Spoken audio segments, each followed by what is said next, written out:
Hello, my name is Professor Marin, and I am so proud of your desire to learn a new language. Yay, you can do it. So you are on a journey of self-development, and of course, you will be disappointed at times.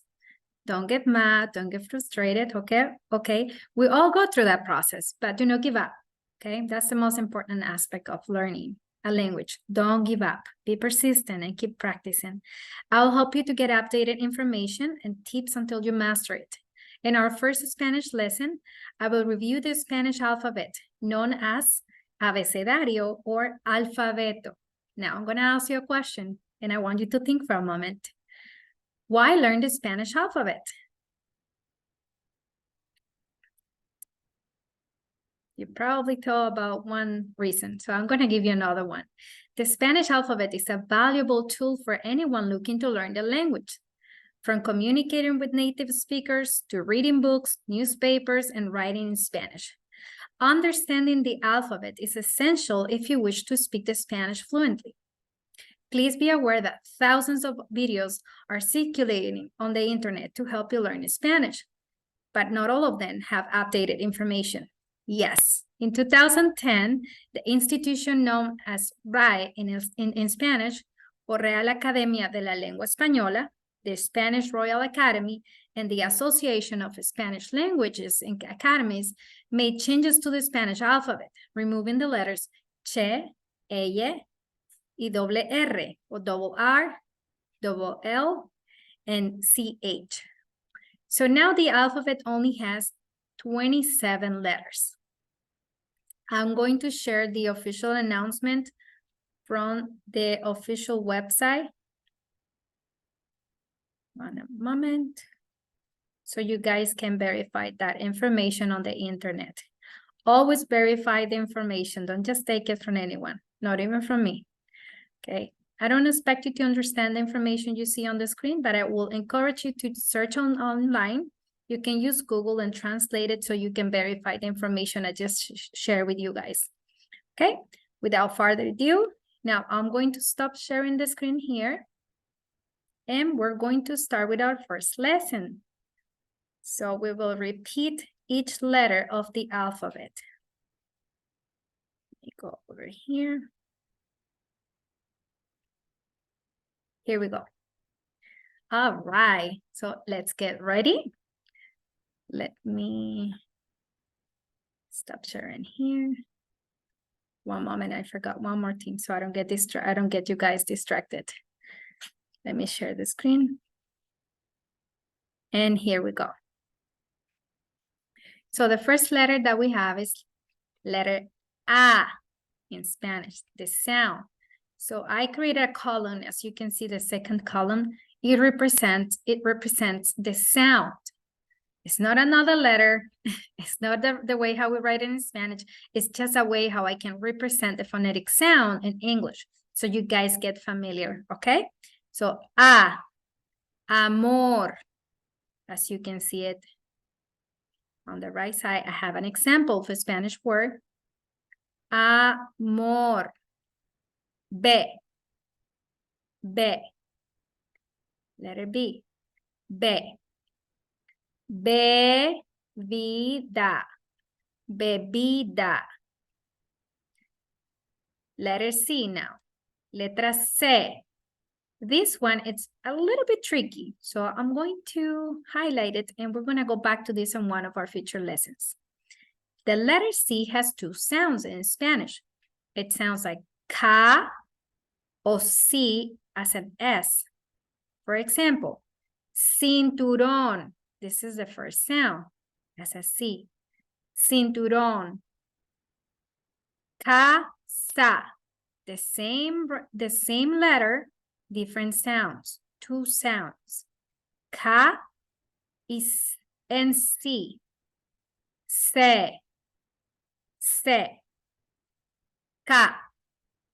Now we're going with letter D. De.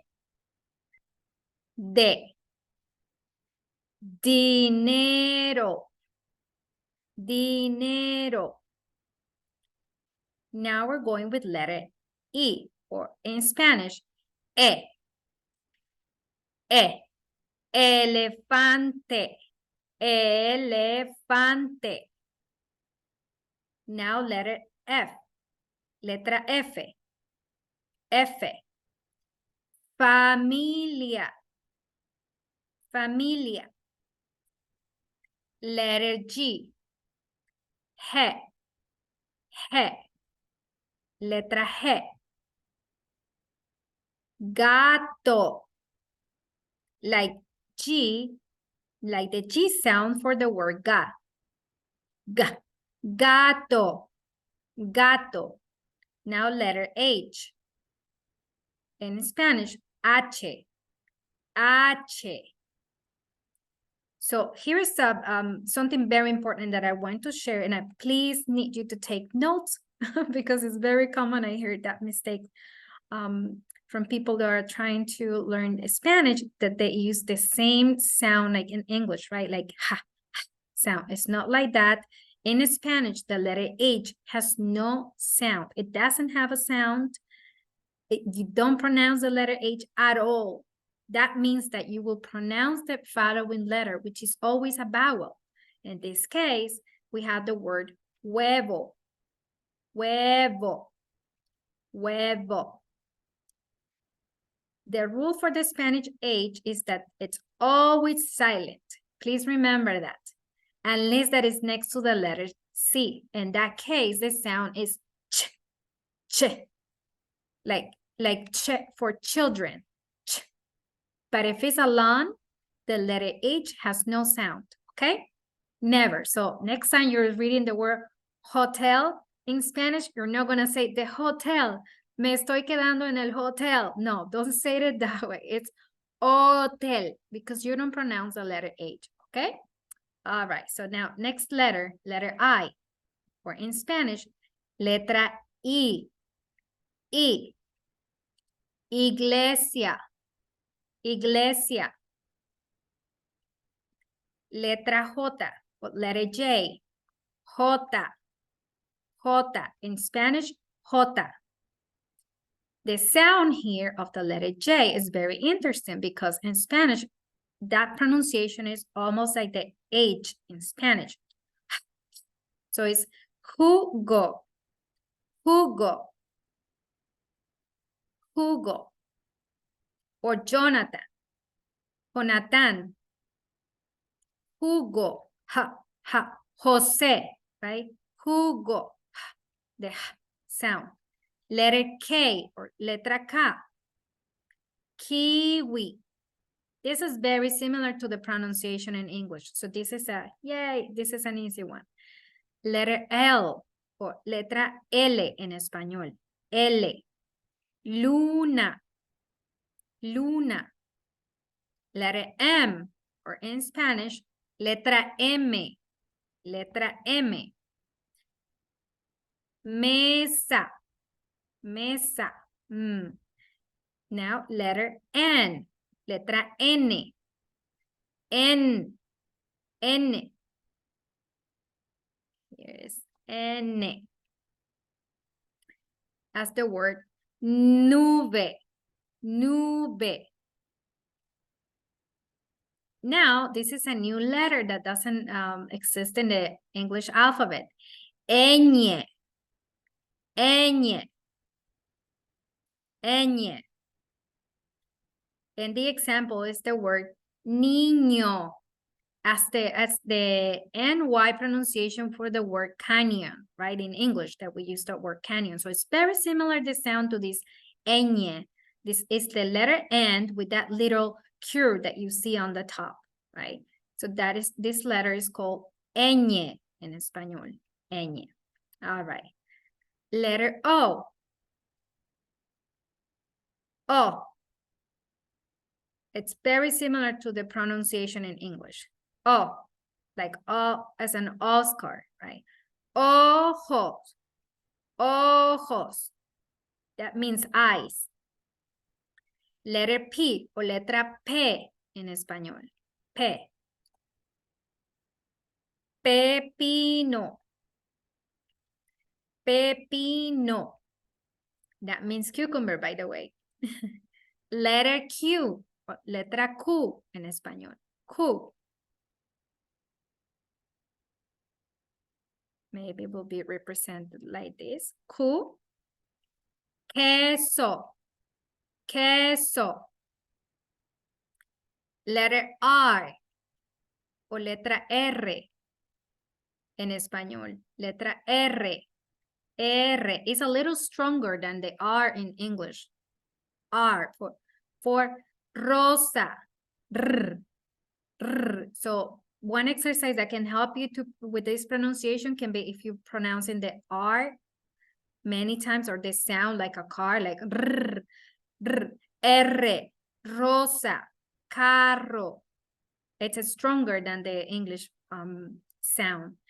And now we're going to repeat the letter S or letra S en español. S for soup, right? Sopa, sopa.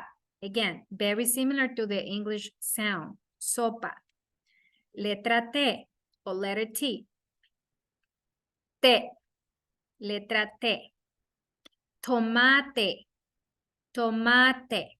Very similar the sound to the English sound as well, the letter T. T, tomate. Letter U or letra U. Maybe it will be better if I represent it like that. U. Uvas, uvas, uvas. Then letter V. So now this is part of the changes that the Real Academy of the Spanish language made. Now in Spanish, we only call these with two names, B or V, V or B. Vela, this is an example of a word using this letter. Vela, which means candle. Vaca, which means cow. Vaca. Now, here's another important note. In Latin America, most of our countries or Spanish speakers, we use the sound of the letter B as in boy for both letters B. For the letter V as in Victor and B as in boy, we have only one sound, and it's B as boy. Okay, that's the practicality of it in Latin America. So don't be surprised if you're interacting with the Spanish speaker and you hear that they are saying a word such as vela, for example, or they're talking about a cow, right? Vaca, and they don't say it this way. They don't say it vaca, they say it vaca. V and B, different sound, right? But most Latin American speakers don't make that difference. So be aware of that. You might hear that, oh, something is wrong. No, it's not wrong. It's just the practicality. And depending on the country, we all have some variations in the pronunciation as well. So now we're coming to almost to the end of the alphabet. Letter W, right? W. So it has like four names at the moment. And it also depends if you're using this alphabet, if you're referring to the alphabet in Latin America, or if you're referring to the alphabet in Spain, because we do have different pronunciation. So most Spanish speakers from Spain will use will refer to this letter as W or W. But if you are in Latin America, most of us will just call W or W or W. Okay, so I hope this is helpful. Now, another thing that you need to know is that we don't have as many words with starting with the W or the W letter. Most of them are coming from Anglicisms or words that are coming from English or German. So most of them will be last names or names. Okay, so you don't have much to be worried about this in this case, because your pronunciation will be just fine. The W sound will be more like really the W sound in English, and some occasions will be like the sound of the letter B as in boy as well. Like Wolframio, the example I have on the screen for you right now, I'm highlighting that in yellow so you can see it. And the next letter is letter X, or in Spanish known as X. One example for that sound will be the word xilófono. Xilófono. Now, in most cases, the letter X sounds like a letter S. Depending on the etymology or the root of that word, it will sound different. For example, in the word Mexico, right? Mexico. In this case, it will sound like a letter J. There is a lot of dilemma and a lot of discussions around this. I won't go into that yet because you guys are starting to learn the basis of it. But I promise in one of my future videos, I'm going to be talking about this specific topic about the etymology in some sounds. Okay, etymology simply means the root of the word. Where is that word coming from? And as probably many of you know, Spanish is coming from the Latin, right? It's a Romance language because it's coming from the Roman Empire. All right, so the next letter is the letter Y, or in Spanish known as Y. It's no longer known as Y. I know that you will find other videos where they are going to call this Y, but as I mentioned before, and I shared on the screen before, la Real Academia de la Lengua Española, or the Royal Spanish Academy, made changes to our alphabet, even changing the names, how we call the letters. And now it's no longer called Y, now it's called Y, okay? And finally, we have the letter Z, or en español, Z.